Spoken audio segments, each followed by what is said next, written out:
So I took my second trade for the $550,000 accounts that I have. Let me break down to you guys how I won. We are 2 for 2 right now. I'm taking small wins just to show you guys how possible it is. I could be full porting these or I could be really over leveraging. But my goal isn't that. My goal is to show you guys how possible it is and do it little by little to show you guys that trading is about discipline. Trading is about having a strategy and having a system. And I'm also breaking these down so you guys can see how it really works to be able to trade. How you guys can see that you can just stack small wins. It's not about having one $10,000 a day, but having $500 days, $1,000 days, $2,000 days that are consistent, understanding why you won so you can replicate that system. As you guys can see here, the two trades we took, 2,305, we started the challenge yesterday. Technically, since it was Asia, it's still considered this day. So 1,300 and then 1,000. The balance is at 152,000.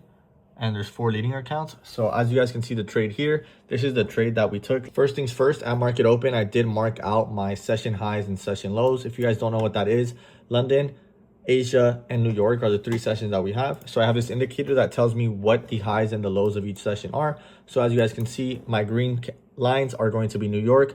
My yellow are going to be London. This is previous day London here. This is current day London. So the day before, right before New York opens, London is coming to an end. And this is going to be Asia. So what I do is I mark out any liquidity that hasn't been swept. As you guys can see here at market open, I did see a 15-minute SMT.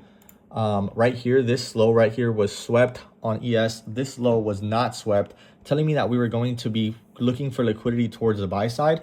SMTs are one of my favorite because it kind of shows you where the market is going next based off of an imbalance that we had here, and then also a divergence, meaning the assets that are correlating, S&P 500 and NASDAQ 100, aren't following each other, meaning one of them is going to be going one way or the other. So markets always move together. So with that being said, this told me here that we were going to be looking for some sort of buy side liquidity. Sell side liquidity. So as you guys can see here, market started chopping around this level. We also had a 1 hour gap in here, which was being perfectly respected.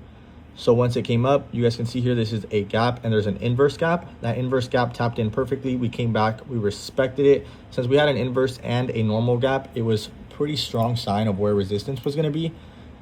Then as soon as market opened, I entered around this level on the 1 minute right here, and price went perfectly to my TP. I was targeting the highs before market open. So as you guys can see, this was the London high before market swept it. Now this is the London high, but that was pretty clear draw on liquidity. So that was today's trade. We went for a 1 to 2, securing $1,000.